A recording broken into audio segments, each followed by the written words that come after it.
Jive Hive Jeff from Two Hacks Garage. Well, this is going to be the third part on restoring the Mallory dual point distributor for a small block Chrysler. As you saw in the first video, I explained how to disassemble it, and in the second video, I explained how we were going to clean it, and all those parts are clean. They're ready to go. Still waiting on the lighter advanced mechanism springs so we can bring in that timing much quicker in the RPM range. However, I did mention in the previous video that I did want to go ahead and polish this housing. So what I'm going to do is I'm going to get this polished up to a nice luster shine. The raw aluminum looks okay, but I really kind of want that old school hot rod look with it. What I did do with this before I get wet sanding on this, that's going to be the first stage of that. I did tape the end off where I don't want any polishing done, and I did cap the bushing in there not to get any contaminants down in there. So yeah, this is the third part on that. Just gonna polish this up, and as soon as I get the rest of my parts in with that, I'll go ahead and do a video on actually putting this thing back together. So with that, you know what guys, first step is gonna be wet sanding this out, putting on a polishing wheel with some different compounds, and making it look really nice and shiny. Almost like my bald head. See you soon.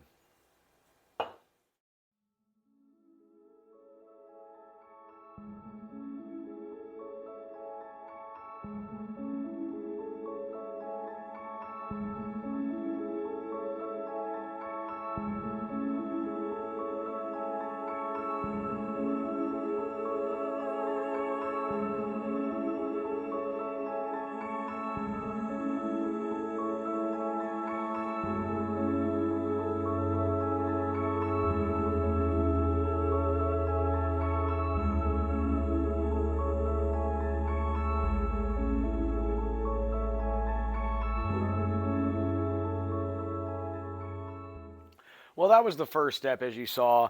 Basically, I used different sandpapers. This happens to be Norton sand paper here. It's an automotive use. As you can see, I did do a wet sand. I started off with a 400 grit, worked my way to 600, and also up to 1500.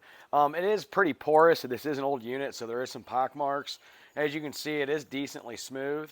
It's an older unit, so working with rare round things are somewhat harder to actually get in there and get it polished out. However, I am going to give it a good shot at it. It seems to be pretty smooth, not as much as I'd like it to be, but you know what? We're going to give it a shot. So I'm just going to use a common, two pad buffer setup, and going to be using a brown Tripoli and a blue polish on this. Two different cutting compounds, two different wheels. It is messy, so I'll probably throw on a bonnet or something. But you know what, guys? Let's go ahead and get polishing on this, and let's see what we can do with this thing. See you in a few.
Well, that's a wrap, guys. As you can see, I went ahead and used the two-wheel buffer on that. One side had a grittier pad with like the brown Tripoli polish on it. That's just to remove a little bit more of the blemishes in the aluminum. I could have probably sanded it down a little bit smoother, but you know what? For what it is, it actually turned out pretty well. On the other side was more of a fine pad with a blue polish. That's kind of more of a high of a luster. But as you can see, you know what? Wet sanding it out, And yeah, polishing up a little bit yielded some pretty good results. So yeah, as you saw, first step is I disassembled it in the first video. The second step in the second video was I cleaned everything. And in this video, you know what, I just went ahead and polished this housing. It does look a whole lot better. It's going to look pretty nice once this thing is all done, put back together. I'm just waiting on a couple parts for this. But you know what, guys, this is the old cap. As you can see, really doesn't look that bad. Looks a lot better from where we started. And yeah, guys, really appreciate you watching. And there'll be a fourth video on this, on assembling it, lubricating it. And you know what? Can't wait to get my new toy in to show you how we're going to set this up. See you tomorrow.